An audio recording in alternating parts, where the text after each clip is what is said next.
Right. Well, today, welcome to Canadians Leading with Impact. And I'm Troy Trelevin with my co-host Kevin Crone.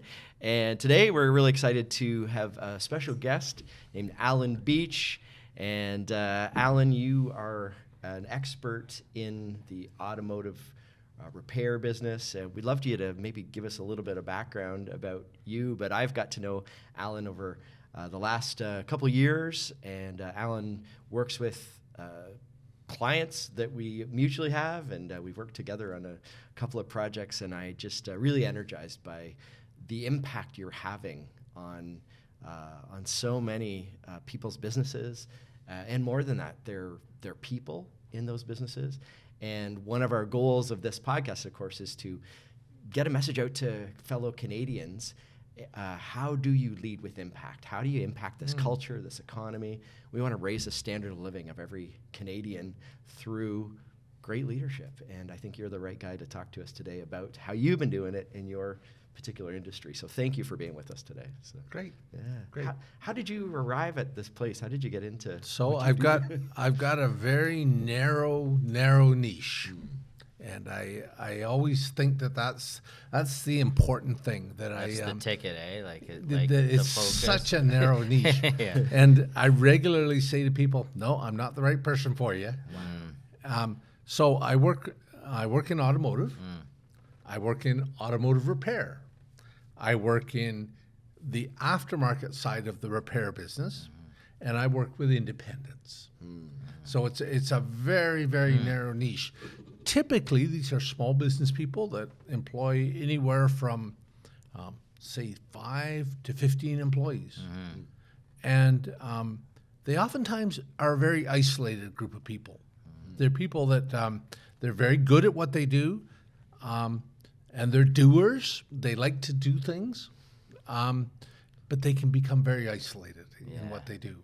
Yeah, there's not a big community for them or something. Like they're Exactly. they open their business and they become a business owner and build their business, but then they're kind of on their own for could be years, right? If you've ever read the book The E-Myth by Michael Gerber, he talks about 3 people. He talks about the technician, the manager, and the entrepreneur. Yeah.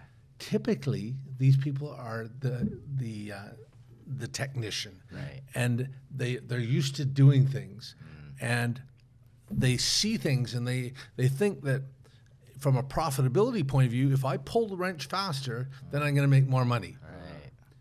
And it couldn't be more opposite. Yeah. Because you isolate so many things when you just put your head down and work. Right on. So What are some of the things that they So when they get used to being always the one with the technical ability, and they typically say that since I understand how to repair cars, therefore I should understand a business that repairs cars. It's like the barber saying, I can cut hair, so therefore I can run a barber shop. Right. But they're 2 different businesses. Yeah. They're 2 different skill sets. Yeah. And so what happens to their people, especially because we're here to talk about people, when they are a technician, they don't understand the importance of cultivating the people and cultivating a team because they have the technical knowledge. So therefore, when they hire technicians to work for them, they undermine them all day long because they don't empower their people. They actually they take the power away from them by not instilling and helping them to grow. Right on. Wow. And I'm curious first, maybe, how did you arrive at all this? Because I know you've owned your own shops, you've had a number of businesses. Could you maybe give us a bit of your history? Sure. So I have big chunks of different sides of the business. So I started working for a corporation in automotive. I worked for Goodyear for 13 years. I started on the West Coast with them, ended up running a whole group of stores, and ended that by buying one of those stores when they asked us to sell those stores. So I worked for 13 years for Goodyear, running a team, and then I went 22 years owning my own store. Wow, and then I've been coaching now for in the neighborhood of about 15 years. Wow, I had, just as a little side note, I had a few years hiatus from actually running an automotive shop. I had a tire company. I had a tire storage company called Tire Hotel, which went national. Wow. Oh, wow. And at its peak, it stored $6 million worth of tires a year. Wow. That was just the rental fees. Wow. Amazing. Wow. So it was kind of an interesting venture. Yeah. I don't think I would ever do it again. Yeah, well. Way too seasonal. Yeah. Oh, yeah, right. So- But you saw this opening in the market, and you said, Exactly. "Why not give it?" Yeah. Wow. You saw lots of opportunity to support, the independent shops Exactly. out there. And dealerships too. And, yeah. Right. Oh, It went right across Canada. We had a partner that went right across Canada, and we offered this service to dealerships, because what it did was it offered high retention to their customers. If you have the customer's tires, they have to return. And so they saw the value in that. Nice. Yeah. Oh, yeah, for sure. Just think about opportunity. You consult with companies, Yep. and as you said, these small independents typically. Yep. And when you go into a shop, you see opportunity they may not see. Is that For safe sure. to say? How do you maybe take us through your process? So it's kind of an interesting thing when I get every week, I get another call from another shop. They're usually in trouble. Okay. They're usually in trouble financially. Yeah. So when they look at hiring me, when you're in trouble financially, that's tough. Yeah, sure. And they have to take a leap of faith. And I can give them all the background and everything, and that shows where we can go. But they have to be willing to start working. Yeah. Because I'm going to give them direction. I'm going to help them. I'm going to point out the problems, and we're going to lay out a road path to be able to start to fix their business. But then they've got to start to act, and they've got to start to act with their team, because they can't do it by themselves. And that's, quite frankly, one of the reasons why I got involved with Dale Carnegie and your training, and because if you're going to ask a team to get on board with you, you have to all be thinking the same way. And that's the starting point that I saw with Dale Carnegie is you can get everybody like-minded. And then you can start to move.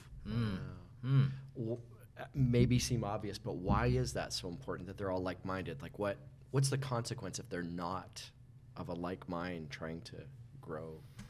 Well, what I regularly see is I see problems with culture in the businesses that I consult with. So, and it comes out of that technician mindset, because the technician mindset says, "Leave me alone, let me work, and I'll provide what you need for the business." Whereas a manager and an entrepreneurial mindset needs to be a lot bigger. One of the interesting things was, if you've read that book, and those categories of the technician, the manager, and the entrepreneur, there's always conflict between them. That each person has disdain for the other person and for the position.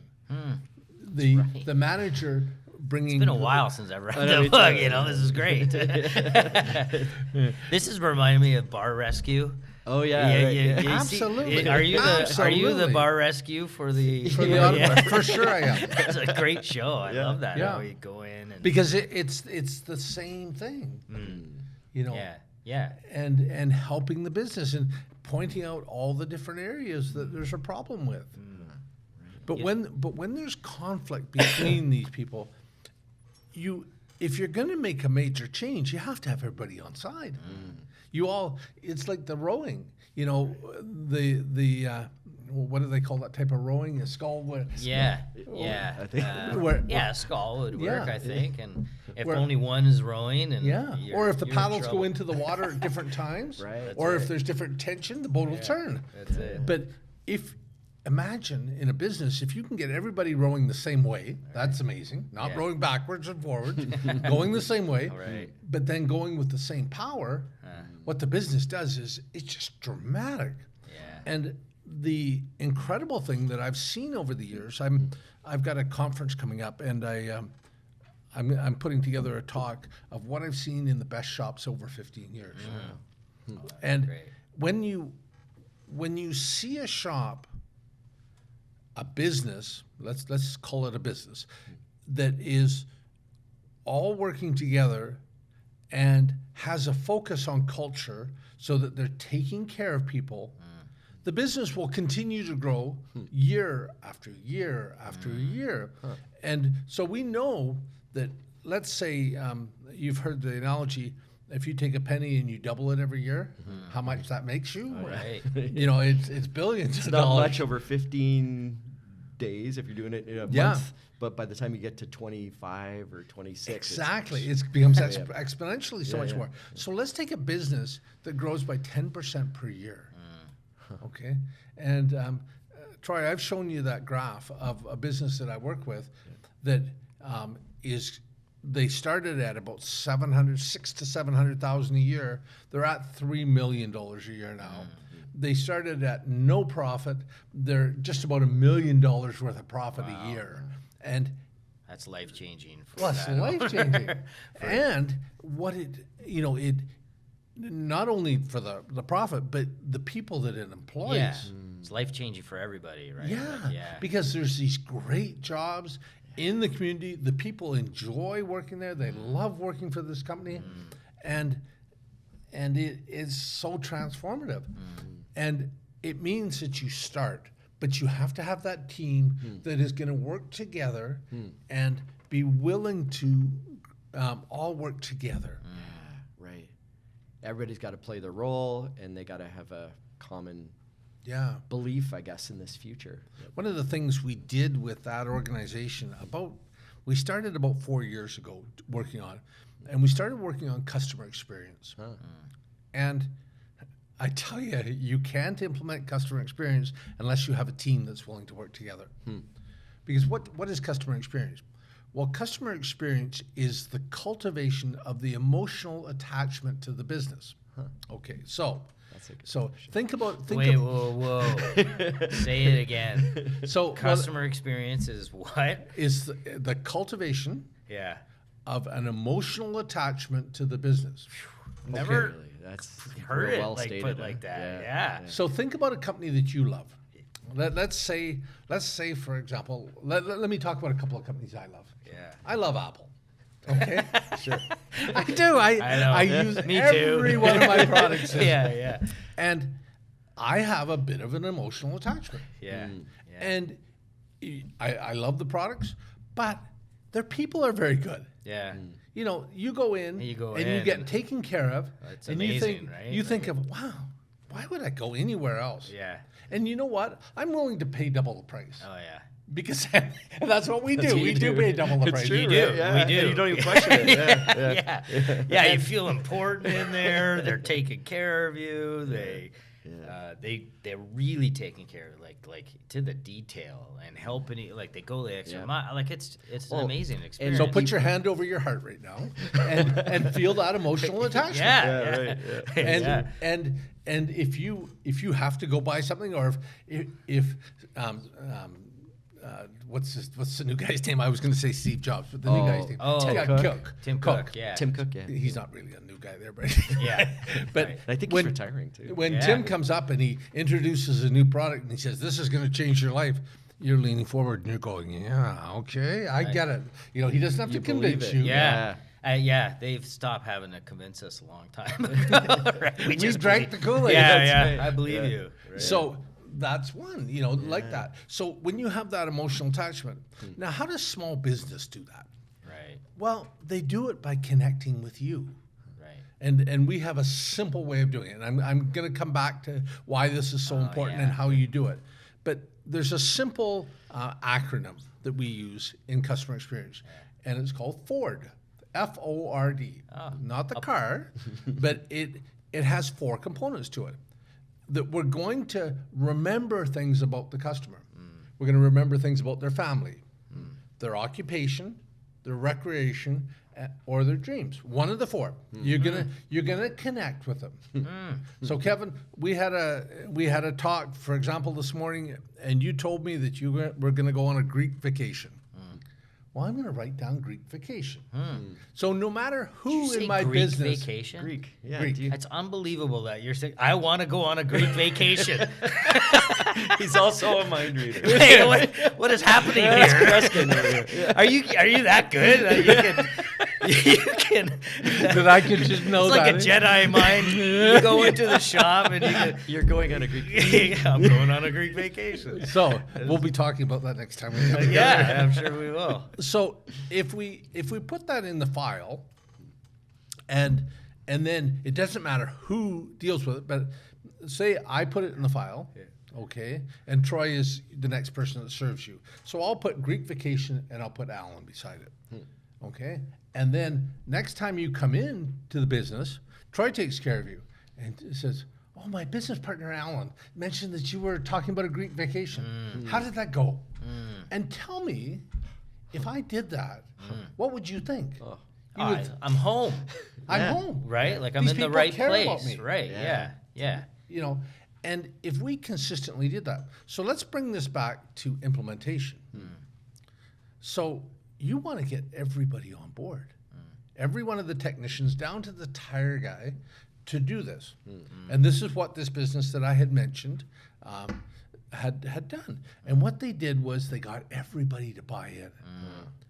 And they started doing little things and making little notes. For example, if the technician worked on the car and they saw a car seat in the back, they would mention car seat.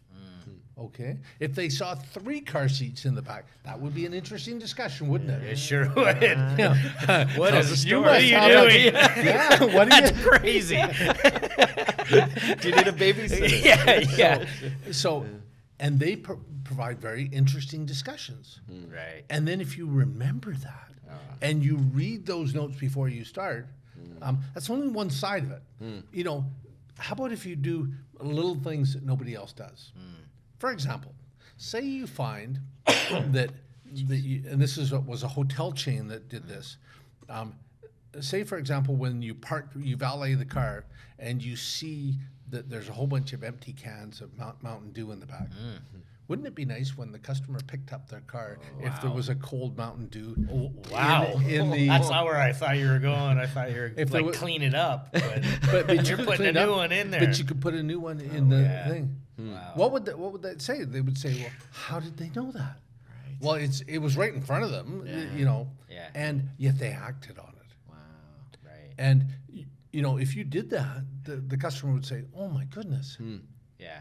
You know, This is next you level. care. This is Yeah. next level. This is next level. It's the Dale Carnegie and it principle. didn't take a lot, yeah. but you had to have the buy-in of all your people. Right. That they're just looking for that opportunity. Oh. Wow. They're hunting for an opportunity. So that's where culture comes in. Right. Because if Kevin, if you're a technician working for me, Yeah. and I can show you what's in it for you to be part of this, and we all buy in, and we all the oars are in the water at the same time. They hit the water at the same time, and they all pull hard. Imagine what this business would do. Nobody could compete with you, No. and it's Loyalty. not about price. Yeah.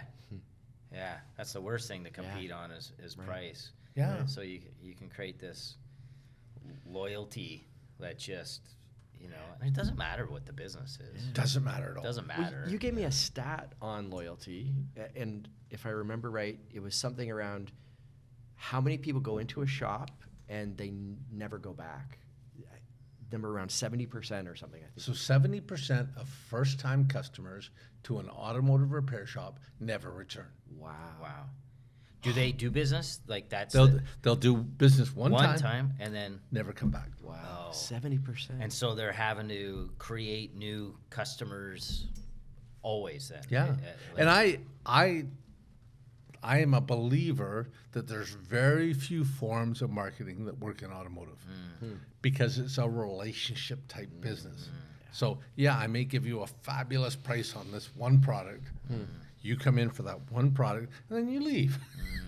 So, and I sell something with no margin in it and then you leave. So why advertise that type of product? Why not take that business, that number of 70% and do everything you can to bring it to 50%. Can you imagine how full you would be in no time at all? So if all your marketing dollars were put into retention and working as hard as you could on retention and the customer's experience. Right. Because there's no more honorable way to do business than to wow a customer, right? Right. Isn't that what every customer dreams of? Yeah. So why not sit with your team? And imagine if I'm sitting with a team with no culture, or I'm sitting with a team with culture, and we sit and have this discussion. Okay, folks, we got this problem. 70% of our customers don't stay. What are we going to do about it? And we start to listen to our team. On the team on no culture are going to sit and they're going to say, okay, how much longer do we have? Yeah, right. You know, I got to go. blah, You know, I got to pick up the kids. Yeah. Right. Yeah. Or the other side where we're all engaged and we listen to our team and we value our team. Everything changes. Right. Well, this organization you're referring to, I got a chance to do a meeting with all their shop, and we were in the shop. We had these chairs set up. It was, and I have never seen an organization of that type where everybody was engaged in the meeting, and your work with them over those 4 years had really materialized. And your work with them thank too. Thank you. Yeah, we were involved too. But this group of people who I'd only met 4 of them before.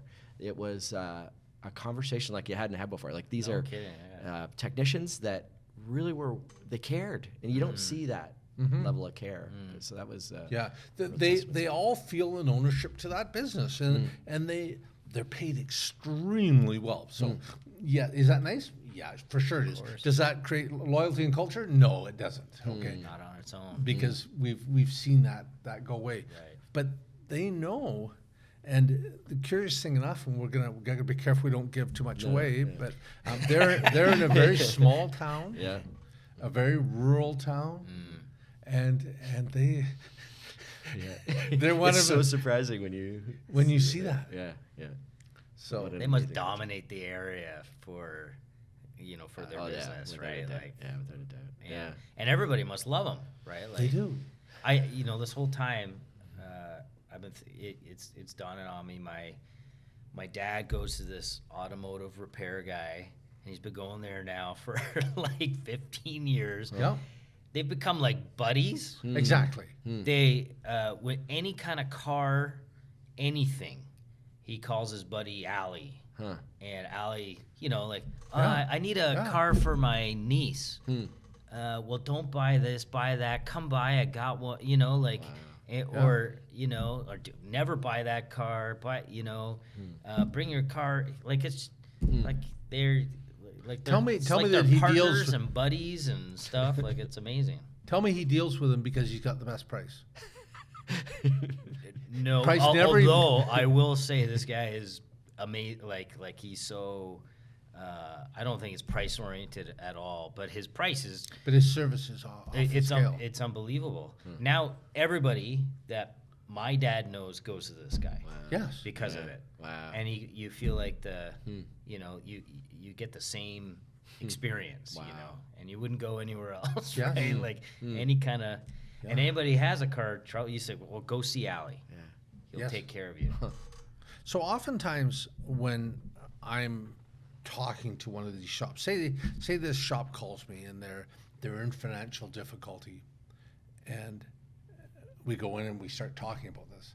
So we have to do a shift because this shop owner is so convinced that if his price was half the price, he could be full. Oh yeah. He's absolutely convinced that if he lowered his price even more, even though he's going bankrupt with this, Right. that if he would be full.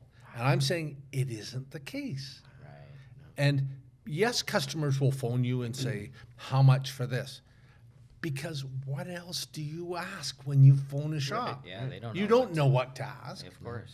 You know, But if there was somebody there that said, "Oh, I understand. Tell me a bit more about what sort of problem you're having." Right. Okay, and takes a genuine interest in it. Not every customer will be that, because there are price-sensitive customers. Yeah. Okay, got it.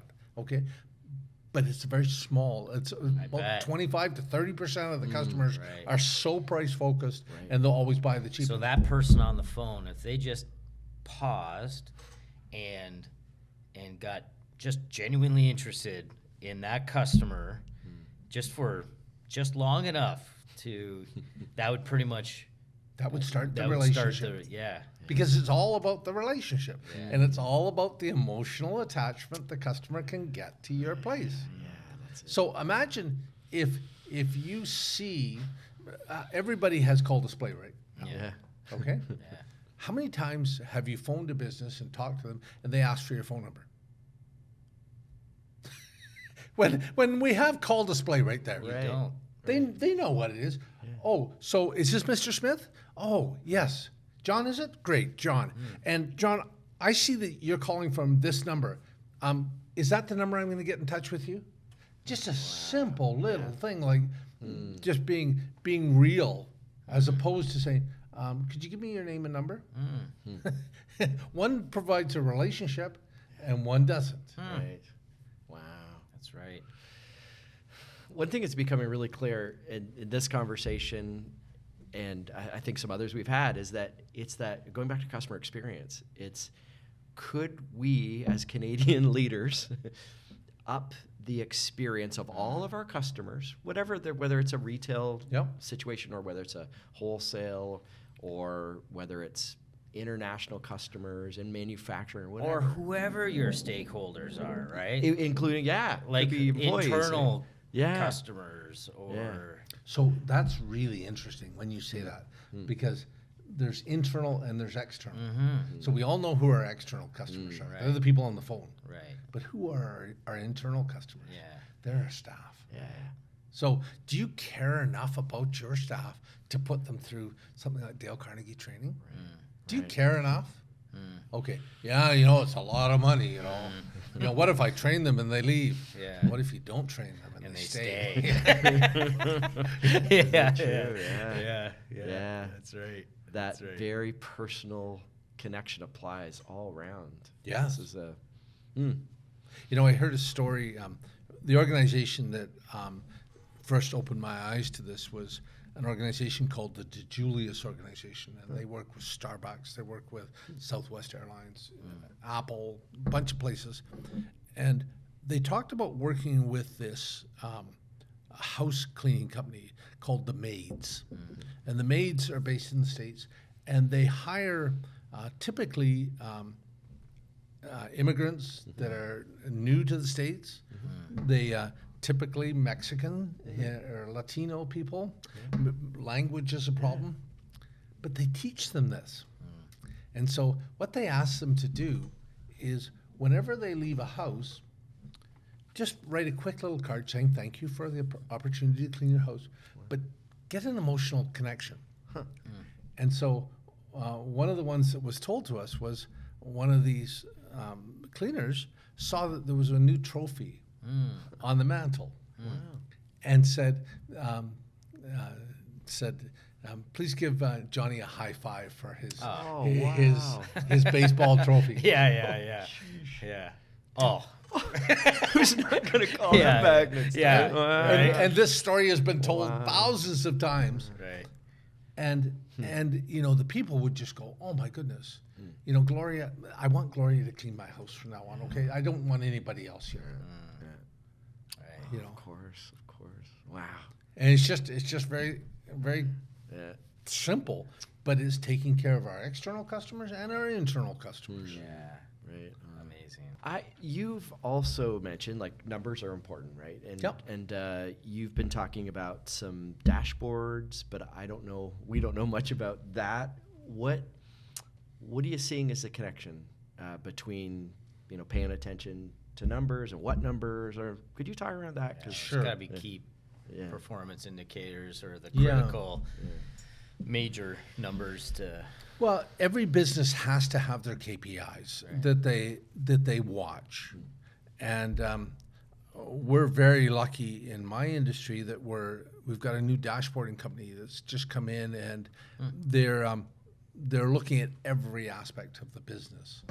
And at the date that we're recording this in 2025, they have had less than a year, and they're tracking $1 billion in sales. So that doesn't mean that they're generating $1 billion; they're tracking it. And so that they're understanding the behaviors of that $1 billion in sales. It's like analytics, right? The analytics of the business. And it's very interesting. The shops that I'm working with, and we are in a down economy right now. We've got a lot of stresses on this economy. Every one of my customers is up. Wow. And the ROI on doing this is huge. Like when you invest in your people and you invest in having the best staff and the best engagement with your customers, the ROI is there. Like there's probably nothing that will generate more money than doing that. Yeah. Not marketing. I've gotten to the point where I don't know if marketing really works. Yeah, I know. It can be an incredible vacuum. Let's spend more money on marketing. Yeah. That'll do it. Oh my goodness. Yeah. Everybody's looking at the top line, but it's that in between. Where and retention. Yeah. We track an interesting number. So that 70%, we're very aware of that. So we track the opposite of it. We say, how many loyal customers do we have? And we have a metrics to be able to identify loyal customers, and we snapshot it every month during the year, and then we graph it.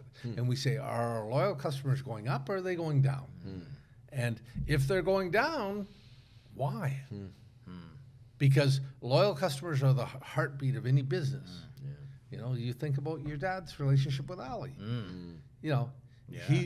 How many people does he bring into the business? Oh, yeah. I'm sure my dad He's keeps a Ali connector. going. Yeah. I bet. Totally, he would. Yeah. And I'm sure there's lots of my dads for Ali, right? Of course there are. Yeah. No, that's tremendous how the little things are the hard things. How did Jim Rohn say it? I can't remember exactly, but he said, it's easy to do, but it's also easy not to do. Yeah. What are you seeing makes it, what do these great clients that you see, the great leaders you see, what do they do differently in your estimation? That's a good question. Because you must come across, different owners, operators, and they just don't see it like you do, of course. Or for whatever reason, right? Like it's hard to inspire them to see this. Like what's their mindset or something, or their thinking versus somebody that becomes open to kind of this reinvention or inspiration. Well, every business can have trouble.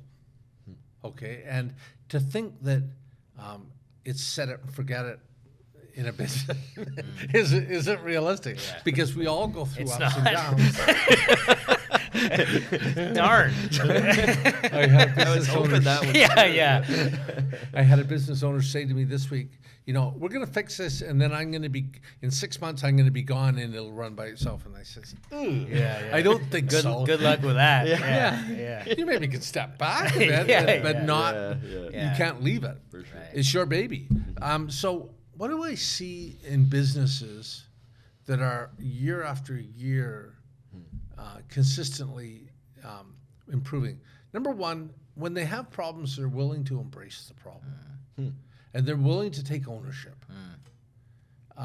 Let's say... they're open to it. Yeah. And they're willing to look at every aspect and look at it truthfully and say, do I play a part in this? What part do we have to play? Maybe they have a staff member that they have to release. Maybe they've been working with a staff member that just won't come around. And is a bit of a C word to the, a bit of a cancer to the business, and they have to step up and say, you're a great guy or a great person, but you're not right for this business. and part the way. And that's difficult. Yeah. But are they willing to do that? Are they willing to say, okay, we need to pivot? I think of a business that you've been involved with that we have monthly meetings. So with the owners, we meet in a performance group type setting, which is a powerful thing. So 10 owners of 10 businesses that are doing the same thing in the same city. They meet once a month. In the same city? Same city. No way. That's impossible. Yeah. And aren't they mortal enemies? and they share their financials. Wow. No, Isn't wow. that crazy? That is crazy. So they can see the guy down Who the are you, man? Like you're like Yoda. Everybody come sit down. and they become Open your books. they become best friends. No kidding, eh? And they realize that they aren't competition to each other, that they work in the same business and they can help each other, and they work together. And so, when you see that and you watch KPIs every month, and you realize, okay, here's a bit of a trend going, 1, 2, 3 months we're down, then it requires intervention. And one of our credos in the group is the struggle of one member is the struggle of the group. So that we come together and we analyze it and we care about each other. And when we do that, it sometimes is putting one of the members on the hot seat. Because maybe the problem is you. Yeah. And do I care enough as a fellow business owner to challenge you? Wow. And sometimes that's uncomfortable. Yeah, Sure. Yeah. Okay? That look at your KPIs are dropping. We know why those KPIs drop. Are you running your business properly? And are you willing to be challenged? And you might leave feeling rather uncomfortable after the meeting. But we saw one of them go, and he was up 32% the next month, year over year. Whoa. Because he was challenged. Yeah. And because he was willing to take a long, hard look. Dig deep, eh? And dig deep. Yeah. That's not easy. No. Why would you want to do that? Set it, forget it. Why? Oh yeah. Huh. I can't believe you pull that off. That is Like a group of supposed competitors, but I think there's other ways to look at it. Like, again, I'm not a tennis guy. Kevin's a tennis guy, but my understanding is great tennis players love playing against great tennis Of players. course they do. Yeah. It elevates your game. Yeah. Yeah, if you play a poor tennis player, it's going to drive your game down. Oh yeah. Well, the best of the best, they become best friends. Yes. And they walk out, Wimbledon final, and they're, they give each other a high five and say, "Go get them," and afterwards they're hugging and stuff, and they. And a Roger Federer would say, I wouldn't be Roger Federer without Nadal or Djokovic. And the respect, the challenge forges who they are. Without them, it wouldn't bring out their best. Actually. Right. Yeah. I got to imagine, too, with your network, people in the same city, let's say, they're also elevating the expectation in the industry about this is great service. That's right. So those are going to stand out from those who are not part of the network, right? Those that choose to run their business differently. This group of people is going to raise the quality, the conversation's going to be better. Absolutely. And that helps each other. Because if we have one player in the marketplace who is dealing at the bottom, and we have a group that are dealing at the top, it'll become very apparent, where you get the best service. And yes, I'll go back to that thing. Probably 25 to 30% of the customers out there, their number one driving concern is price. Okay, no problem. Sure. But 70% of the business is not that way. Right. Yes, you have to be in proper relationship to price. You have to give value for the money. Right. But it's not the most important thing. Right. Not at all. Yeah. Back to your Apple analogy, you're willing to pay double for a incredible experience, right? Yeah. And something you trust and something you believe in. Yeah. Well, we do it all the time. I do it all the time. Like you'll drive by 5 options to go to, and go through the extra effort and get, to go to your place. Yeah. That you feel comfortable, and you don't even know what those options are. They could be unbelievable. Yeah, because Doesn't you have matter. no visibility to them at all. Yeah. Because you know where you're going. Yeah. You can go out for a steak dinner and you can pay $50 for the steak dinner or you can pay $500. Yeah, that's true. Right. Yeah. And a hotel room, you can pay $200 or you can pay $1,000. Right. And why do we spend different amounts of money on it? Yeah. Because it's about the experience that we have there. Yeah. Right. One thing I've seen in your coaching is that you help people see the long-term value. And I'm saying that because, like, you're so good at articulating this, but it's like, if I buy a new car, that's going to cost me so much, a new car payment, right? And you get all the benefits that come with that, right? Or I could repair my car, and that's cheaper than buying a new car every 3 to 5 years, whatever it is. Okay. Or I could maintain my car, which avoids the repairs, which avoids me having to buy a new car, which is the cheapest long-term to maintain. You have this ability in your training to bring out people's view on long-term. Do you have a secret to that, or is it just educating? I'm curious as to how Well, partly it is in the business that we're in, of the aftermarket repair industry.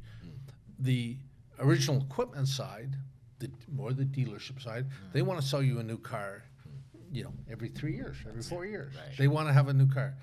And we're able to show, we have a little interesting demo that we do about 2 sisters. One buys a new car every 5 years and trades in their car, and one keeps their car for 10 years. And the one who keeps it for 10 years saves double the money. The one spends double the money. Yeah. And so it's very important. Excuse me while I shoot myself. Feel a little shamed right now. Take a moment, feel some shame, and please carry on with your analogy. The 2 sisters, right? Yeah, 2 sisters. So when we're doing business, we have to have integrity in everything we do. Okay, because we have to have integrity to care enough about the relationship. Okay, but we also have to have integrity in the service that we provide, that it brings long-term value to the customer, because that builds a long-term relationship. Right. And loyalty is the key to everything. Right. Okay, so what we do is we help customers to understand that it's, number one, cheaper to fix a car than to replace it. Okay, almost always. Okay, and it's cheaper to maintain than to fix it. And so if we can help customers to understand that, then we're consistently getting their business, and we're consistently maintaining a long-term relationship that's based on real economics. Right. That's the part I find most intriguing. It's kind of my bend, is like, if you can show people good economics and they can understand it, I find that's the challenge. Like, we find with our clients quite often, we'll say, like, what's the long working, building all your people and doing it over a period of time. There's a really long-term benefit. We've had some customers in, like, to do this podcast who've been Sam Mercanti, Ron Foxcroft, Ron Harper, a bunch of others, and they all have been long-term customers, and they see that if I invest in my people, not just Dale Carnegie, but just invest in my people long-term, they've got great margins, they've got retention, they've got harmonious workplace, they got all these great things. To see the return on investment on that is work. Not everybody sees it, and I don't know if there's a secret to getting that message across to people. I haven't found it yet, but I think it's that educating you talked about. And I think the other side, especially when I think about your business, you need to be in the work continuously. Because if you do it once and think you can set it and forget it, it doesn't really work that way. You need to have that input regularly, and your staff need to have that input, and to keep growing as people. Yes, right. Yeah, because if you just do it one time and then you don't even remember what you've learned. It's true. Right. Yeah. You've got to continuously stay in the work, continuously update it. And that was the thing I enjoyed so much about the podcast and the online learning, that you could continuously refresh yourself in it. Right. Yeah. No, it's a important feature of us, because I know our work has always been over a period of time, and then, but yeah, there's a spot. So I think of yours, going back to that economics. Is it cheaper to replace the staff or maintain the staff? It's definitely cheaper to maintain. Yeah. Yeah. You think of the cost of replacing staff today. Oh. And the heartache that goes with it. Oh. Yeah. The heartache, yeah. The heartache, the grueling effort to replace, to onboard, to find the right person. You might be in this perpetual finding the right person. It's just. And your external customers have gotten to know that person. Yeah. Right. Right. So So you lose somebody, you lose that connection. Wow. Yeah. Right on. Well, I like the how you're educating your clients, these operators, on not just what would be excellence in customer service, or a hyper focus on just being interested in their customers, in their but also the value you're teaching them to create to teach the customers the value proposition of owning and maintaining. Yeah. So you're adding this incredible offer to customers versus just fixing a car or something. So you're in the business of helping people save money. Yes. Which is ironic, Yeah. like when you're going to get a car fixed or something, but you're actually focused on the customer enough to teach them, educate them on what it's going to take to actually save thousands of dollars. Now that's the value proposition, right? Like that's an unbelievable offering, way beyond what everybody would expect. Right. One of the things that we teach, and one of the major takeaways that everybody has in leaving training, is the whole thing around slow down. Because you're going to be so much more profitable if you slow down. Have the discussions with your clients that need to happen, okay? And don't be in such a hurry, okay? Whereas the technician, remember at the start, we talked about the technician thinks if he pulls the wrench faster, I'm going to make more money. And I'm saying the exact opposite. Slow down and have these discussions. Because if you can help customers to understand, and this will be the difference between a economy shop, because they're going to be in just frenetic pace all the time, Right. or a premium shop, that there's time to slow down, there's time to have discussions, there's time to build a relationship, there's the time to share the knowledge that I can help you. What would you want from a financial planner? Oh, slow down. Slow down. Not speed. Let's plan this. Yeah. Let's think about I only this. want to see you once a year, okay? Right. Let's do a good job. Let's do a good job while we're here. Yeah. And don't be answering your phone the whole time. Right. So good. We can, start winding down, but there's two things I think. And again, we love you to talk about. Again, we've had clients that we've shared your offering, and what did you see from the Dale Carnegie offering that was different from yours that helps add to the good work you do. What would you say? Well, yeah, there's so much that you offer that I don't offer. And especially from doing the training myself, and seeing the components around what are the keys to building relationships? What are the simple discussions that we can have? What are the simple ways to resolve conflict? And coming alongside the customer, you know, in the middle of conflict. What are the simple ways to build trust? And I think that training needs to be there all the time, though, because I think we tend to forget it, and then we go back to our old ways of doing it, where we need to be reminded of that. And that's why I see the absolute value in what you do. They fit together hand in glove, like that. My training wouldn't be the same training if it didn't have the human component that you bring to it. Okay. Right on. You teach humans how to interact. We don't come with a book, you know. We don't. You know, often parents say that, you know, I didn't come with a manual on how to raise this kid. Yeah, right. Well, you provide a manual for how, you know, adults should deal with one another. Okay, thank you. Last question I have, and Kevin has one more. We want to, again, this is what I love, is that you see an operation in the nuts and bolts of it.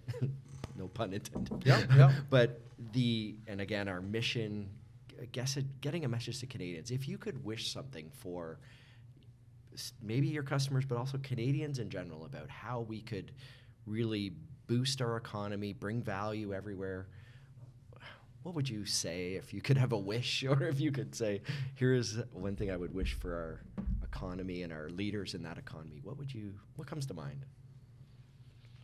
Wow, that's a pretty daunting question. That's my last Okay, one. Canada. Everybody's watching you. I probably gonna have to bring it down to my clients. Well, what do I want to see? Be willing to take your business on, because you'll be blown away. You know, I got a brand new customer this week from northern Alberta, a little wee town, and they're in a tough way, and we can't be together. We have to do it over the phone, and you know, in just 2 weeks of working together, it's already starting to move, and there's you can see the optimism in their voice. They're starting to take it on. They're taking themselves on. Wow. And yet they were on a road to bankruptcy. They hadn't made money in 3 years, and so now there's an optimism, and they can see the hope, and just start working. Take it on. Take it on, exactly. Right on. And search out the professionals that you need in your business. Right. Because there's lots of niche people like myself that would understand your business. Or they're a coach that's a broad spectrum coach, and they're willing to help you. Or pick up the phone and call Dale Carnegie. Yeah. You know, because when you start into the mindset of improving, everything changes. I was with a business recently, another new customer, and I went and saw his business, and it was it was a mess. It was cluttered like anything. It was years of just junk. And he told me his big plans, and I said, before you start those big plans, I said, clean this place up. Yeah. Because when make your bed. Make your bed. Right? Yeah. And the thing that happens when you make your bed is when you get rid of clutter around you, it gives you clarity in here. And all of a sudden, you know, when you don't have all that clutter to look at, you can see things clearly, and you can see your plans clearly. Oh, that's good. Wisdom right there. Wow. Yeah. That is awesome. Well, Alan, we want to thank you so much for being part of this. Time went so fast. You just bring so much kindness and humor and experience to your clients, and you brought that to our podcast Thank today. you, So guys. thank you. Thank It's you. great to know you, and look forward to more conversations with you because you're just a wise business leader. Thank you. Great. All right, thanks, Excellent. Alan.